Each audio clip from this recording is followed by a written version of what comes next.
The moving truck hadn't even finished easing into my driveway when 3 police cruisers screeched to a halt, boxing in like it had just robbed a bank. No sirens, just the flashing reds and blues cutting across a quiet suburban street. Through my side mirror, I watched an officer step out, hand reaching for a megaphone. "Sir, please step away from the vehicle and keep your hands visible." I set my coffee down and climbed out slowly, hands raised more in bafflement than obedience. That's when I saw her, Margaret Peton, president of the Maple Ridge HOA, standing stiffly on her pristinely manicured lawn, lavender pantsuit perfectly pressed, phone clutched as it were a weapon of mass destruction. Her lips moved rapidly, narrating the scene to whoever was unlucky enough to be on the other end of the line. The lead officer approached, a faint smirk tugging at his mouth. "Are you Nathan Brooks?" "That's me," I said, keeping my voice level despite the absurdity. The Nathan Brooks with all the permits for the tiny home installation. Margaret's triumphant expression faltered, replaced by confusion faster than you could say, "Homeowners Association." The officer extended a hand, grin fully formed. "Officer Mike Garrett. We got a call about suspicious activity involving an illegal structure, but I've got your permit approvals right here." At 35, I thought I'd seen enough corporate nonsense to last a lifetime. After a decade in tech, I'd saved enough to chase a dream, a sustainable, off-the-grid life.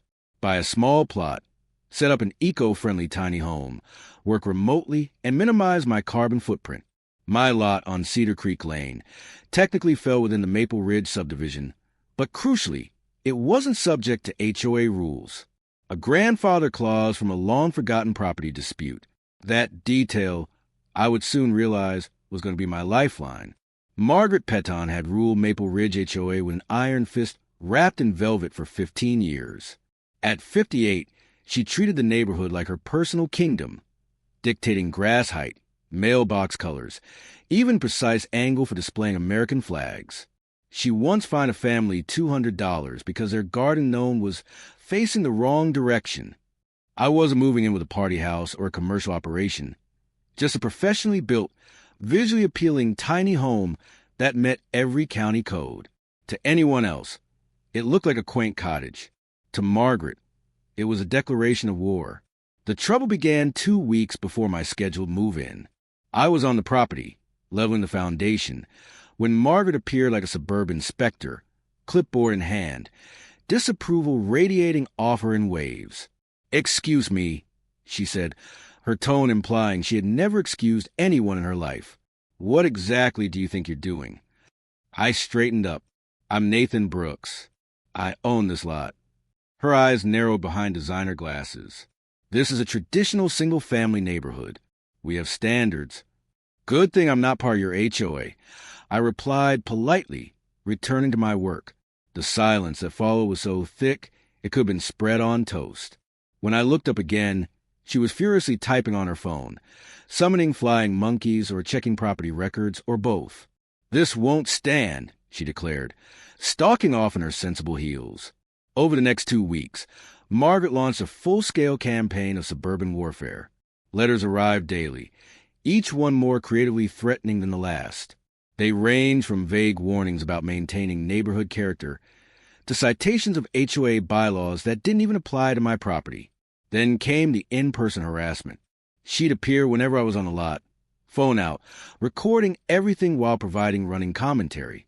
Day 4 of the illegal construction, she would announce to her camera, "The perpetrator continues to show blatant disregard for our community standards."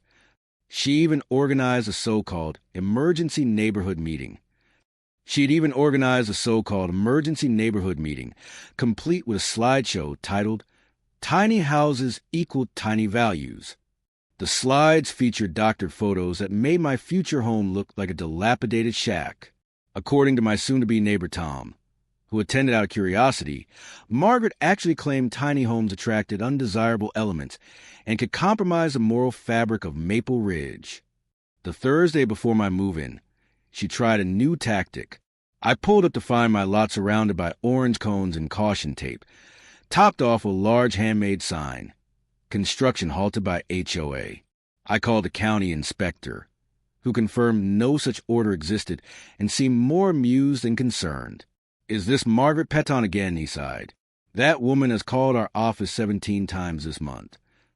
When I removed the cones and tape, Margaret appeared within minutes, as if she'd been lying in wait behind a bush. "These are official HOA markers," she shrieked. "You're tampering with official markers." "Margaret," I said, as calmly as possible, "your HOA has no authority here. I've shown you the property maps, the county approval. What more do you want?" Her face flushed purple. "I want you to respect this community. I want you to understand that we've worked for years to maintain a certain standard of living." Then she made her biggest mistake, stepping onto my property, finger jabbing at my chest. "You will not destroy everything we built with your hippie shack." I stepped back. "Please leave my property, Margaret. You're trespassing." She laughed. Actually laughed. "Trespassing? I'm protecting property values. Doing my civic duty. This is your only warning." And then, storming off, she promised that I would "Are you the day?" I crossed her. I had no idea how literally she meant that threat. Move-in day brought the grand finale. Officer Garrett explained that Margaret had called 911, claiming she witnessed armed individuals unloading suspicious cargo into an illegal structure, fearing for her safety and the neighborhood children. "Armed individuals?" I asked, gesturing to my moving crew, 2 college kids and a 60-year-old named Earl, who was on a smoke break. "That's what she claimed," Officer Garrett said, shaking his head. "Said you were establishing some kind of compound. Possible cult activity was mentioned." 2 more officers had arrived, and I recognized one of them, Jake Harrison. "Nathan, man, I heard you were moving back. Is this your place?" He turned to Garrett. "This guy and I went to high school together. He's definitely not starting a cult." Margaret crept closer, close enough to hear every word. Her face cycled through disbelief, anger, and finally desperation. "Officers, you don't understand," she pleaded. "This structure hasn't been approved by the HOA Architectural Committee. It's completely out of compliance with our CC and RS." Officer Garrett's patience was visible. "Ma'am, we've been through this. Mr. Brooks's property is not part of your HOA. He's followed all county regulations. His permits are in order." "But the aesthetics," she wailed. "Property values are not a police matter," Garrett finished firmly. Color drained from Margaret's face. "False," she muttered. I was genuinely concerned. Jake chimed in. "You reported armed individuals and suspicious cargo. I see moving boxes and furniture. You also mentioned possible cult activity. That's serious." Margaret's mouth opened and closed like a fish out of water. I was being cautious. You can't be too careful these days. Officer Garrett pulled out his notebook. "Ma'am, I need to see identification. Making false reports to emergency services is a misdemeanor. Fines up to $1,000 and up to 6 months in jail." "Jail!" Margaret's voice cracked. "You can't be serious. I'm on the HOA board, a pillar of the community. Being on a board doesn't give you the right to waste emergency resources," Garrett replied evenly. 3 units responded to this call. 3 units that couldn't respond to real emergencies. Margaret fumbled for her ID, hands shaking, while curtains twitched all along the street.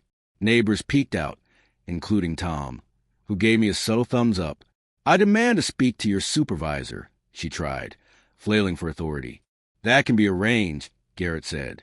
"Down at the station, after we process you for filing a false report." "Process me?" Her voice climbed to a pitch that probably had dogs barking 3 blocks away. "Not arrested," Jay clarified. "Yet, but you'll need to come to the station, voluntarily or officially." Finding no support from the gathered crowd, Margaret turned to me, pure venom in her eyes. "This isn't over." "Actually, ma'am," Garrett said, "it kind of is." "Mr. Brooks, would you like to press charges for harassment?" I considered it. Part of me wanted to say yes, to end this once and for all, but I had to live here. Not at this time. I just want to move in peacefully.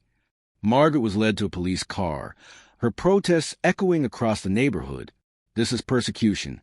I was protecting our community. You'll all regret this when property values plummet." As the cruisers pulled away, neighbors dispersed. Tom walked over and extended a hand. "Welcome to the neighborhood, Nathan. Sorry about all that. She's been a terror for years." "Thanks," I said, shaking his hand. "Hopefully things will calm down now." Tom laughed. "Oh, I wouldn't count on it. But hey, at least it'll be interesting." The movers, who had watched the entire spectacle with a mixture of amusement and bewilderment, got back to work. Within hours, my tiny home was fully set on its foundation, looking nothing like the ramshackle disaster Margaret had described to anyone who would listen. That evening, as I relaxed on my new front porch watching the sunset, my phone buzzed. A text from Jake. Peton was fined $800 for the false report. Tried to pay with an HOA check. Treasurer was not pleased. I couldn't help but smile. Sometimes karma works fast in the suburbs. The next morning brought unexpected developments. I was sipping my coffee when Tom knocked on my door, barely able to contain his excitement. "Emergency HOA meeting tonight," he said. "Word is they're voting on Margaret's position." Apparently, this was the last straw. She's been using HOA funds for personal vendettas, sending cease and desist letters to people not even in the HOA. Lawyer fees this year alone are astronomical. That evening, I could see the clubhouse from my property glowing with the lights of what looked like nearly the entire neighborhood. I wasn't invited, not being a member, but Tom texted updates. They're listing complaints. This is like a suburban festival. Someone just brought up the Garden Gnome incident of 2019. Oh snap, the treasurer just presented the legal bills. $37,000 this year alone. And she's out. Unanimous vote. She just threw her gavel at the wall and stormed out. I watched from my porch as Margaret's car peeled out of the clubhouse lot, tires squealing in protest. The other attendees filed out more slowly, chatting and laughing, a collective weight lifting from Maple Ridge. The aftermath was swift. Within a week, Margaret received formal notice of her removal from the HOA board. Her special parking space at the clubhouse was revoked. Her community pool key deactivated. The landscaping company run by her nephew was replaced with more affordable service. The real blow came when the HOA's lawyer sent her a demand for reimbursement of the legal fees she'd incurred pursuing actions outside HOA jurisdiction. $37,000, due in 30 days. Tom later reported, via his wife, who witnessed the scene at the grocery store, that Margaret stood frozen in the cereal aisle for 5 full minutes, staring at the letter and muttering, "This can't be legal," over and over, before dropping her basket and leaving empty-handed. The next day, a for sale sign appeared in her yard. The listing called her a motivated seller. Real estate code for desperate. I was watering my garden when Margaret drove by one last time, car packed with boxes. Our eyes met for a brief moment. For a second, I thought she might stop, might say something, but then she hit the gas and vanished. Tom later told me she'd moved 3 towns over, renting a condo with, ironically, an even stricter HOA. He added with a grin that she tried to run for their board. They Googled her. She didn't get a single vote. As for legal consequences, the $800 fine for false report stood, grudgingly paid. The $37,000 HOA lawsuit settled out of court for $25,000, forcing her to liquidate most of her retirement savings. Her reputation in the HOA world was thoroughly destroyed, immortalized online in a Facebook page titled Margaret Peton's Greatest Hits, chronicling her overreaches. The final insult. The new HOA board sent her a formal letter thanking her for her past service and informing her she was permanently banned from all HOA events and properties, effective immediately. She tried to contest it, but couldn't find a lawyer willing to take the case. Her house sold 2 months later at a significant loss to a young couple who immediately painted it bright yellow, a color guaranteed to give Margaret an aneurysm, and installed a small free library on the front lawn. The new owners of the farmers market later told me they found stacks of unsent HOA violation notices in her attic, hundreds of forms documenting infractions from excessive dandelions to mailboxes leaning 2 degrees off perpendicular, dated, organized by street. It was disturbingly meticulous. Margaret Peton, iron-fisted ruler of Maple Ridge, had fallen from her self-appointed throne spectacularly. $800 fine, $25,000 settlement, and complete loss of her social standing in the community she tried so hard to control. It was a fitting end to her reign of terror. The last anyone heard, she was working as a receptionist at a property management company 2 hours away, explicitly barred from HOA involvement. Now, as I sit on my tiny porch watching the sunset over a peaceful Margaret-free Maple Ridge, I can't help but reflect on the absurdity of it all. All I wanted was a quiet, sustainable life.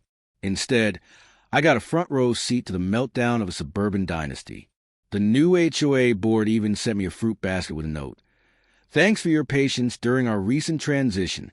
While we cannot officially welcome you as you're not in our jurisdiction, we look forward to being good neighbors.